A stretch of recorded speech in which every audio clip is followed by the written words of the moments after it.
در تاریخ بشر بسیاری از ذهن‌های بزرگ با دنیا روبرو شدند، اما با نگاهی که همیشه مستقیم نبود.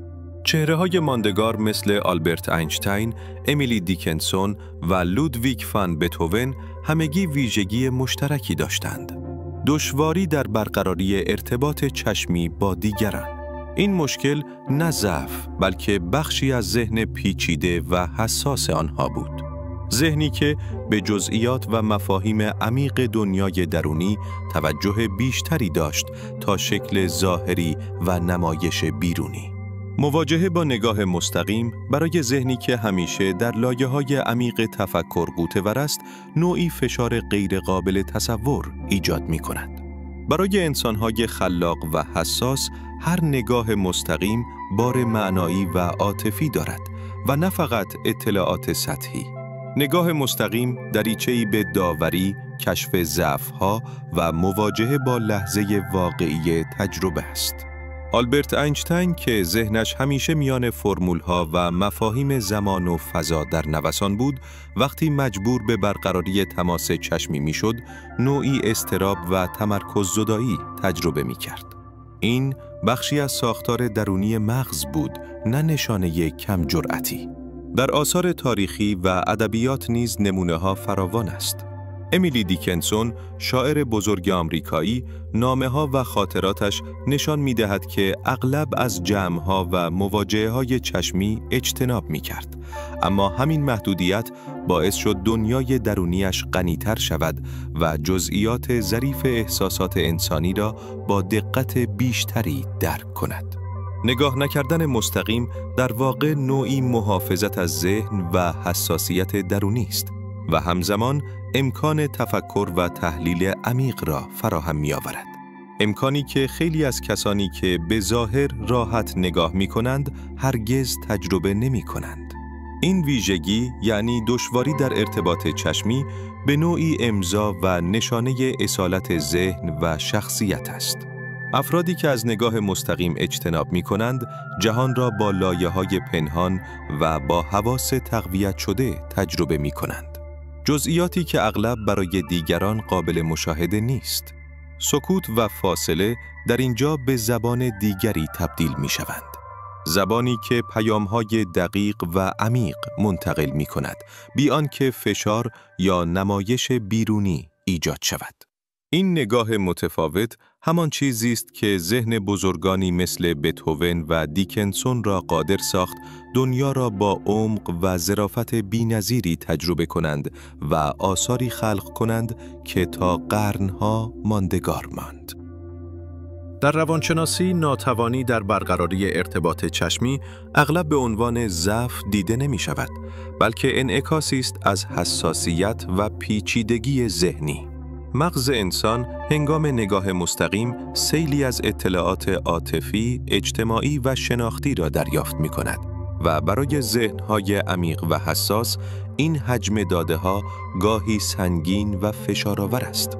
به همین دلیل بسیاری از نوابغ و افراد تاریخی که با دنیای درونی غنی و ذهن پیچیده مواجه بودند، مانند نیوتن یا ویرجینیا وولف، از نگاه مستقیم دوری می‌کردند.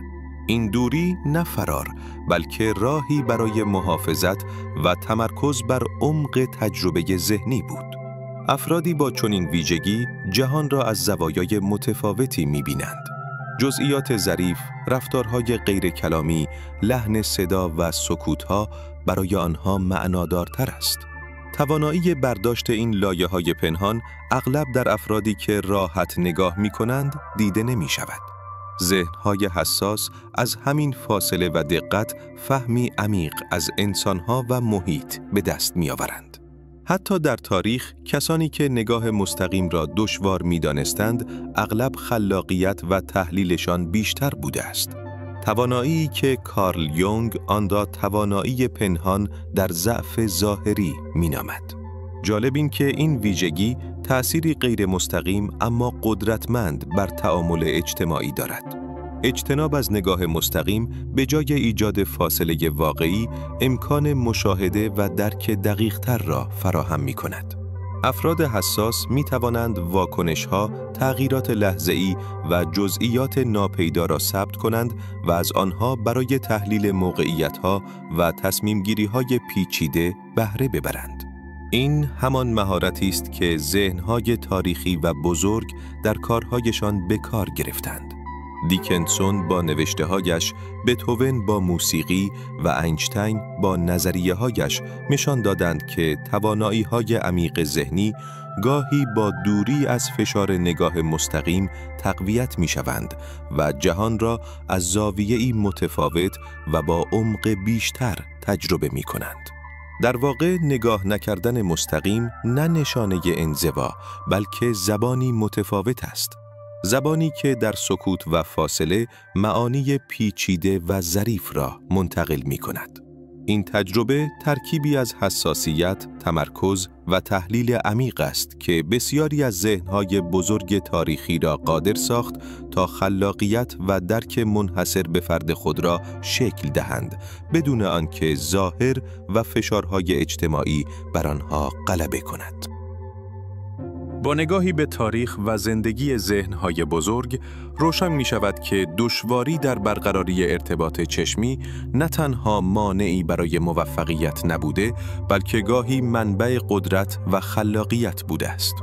بتهوون با گوش‌هایی که موسیقی جهان را می‌شنید، با تمرکز بر صداها و لحن‌ها توانست آثاری خلق کند که فراتر از محدودیت‌های ظاهری تجربه شنیداری بودند.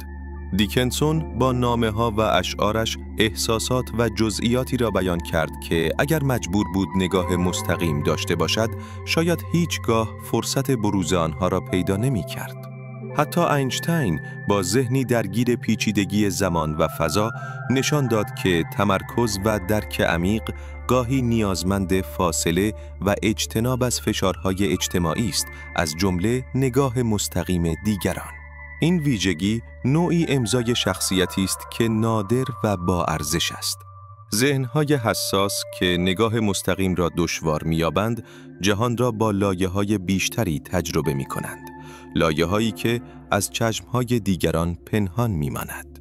آنها قادرند معنا و ارتباط را از سکوت، مکث‌ها و جزئیات ناپیدا استخراج کنند و این تجربه متفاوت نوعی هوش عاطفی و شناختی پنهان ایجاد می‌کند. در واقع فاصله و عدم تماس چشمی نه نقص، بلکه یک ابزار شناختی است که توانایی‌های منحصر به فرد ذهنی و احساسی را تقویت می‌کند. همچنین این ویژگی نشان دهنده اصالت و صداقت است. افرادی که نگاه مستقیم را دشوار می‌یابند، نمی‌توانند تظاهر کنند یا به زور نقش بازی کنند. حضور و تعامل آنها واقعی و بدون ماسک است. همین واقعیت به زندگی آنها عمق و معنا می‌بخشد و باعث می‌شود هر تجربه انسانی برایشان غنی‌تر باشد. سکوت و فاصله زبان دیگری برای بیان واقعیت هستند. زبانی که گاهی از هزار نگاه مستقیم گویاتر است و جهان را با وضوح و جزئیاتی آشکار می‌کند که دیگران به سختی می‌بینند. در نهایت این ویژگی یعنی دشواری در نگاه مستقیم یک موهبت است، نه محدودیت. ذهن‌های بزرگ و حساس تاریخی با همین ویژگی توانستند دنیا را متفاوت ببینند و تجربه کنند. این همان چیزی است که تفاوت میان دیدن و درک کردن را رقم می‌زند، بین ظواهر و لایه‌های عمیق‌تر واقعیت. در این فاصله و سکوت، قدرت، خلاقیت و حساسیت شکل می‌گیرد. چیزی که معمولاً دیده نمی‌شود، اما عمق و ارزش آن برای جهان غیر قابل انکار است.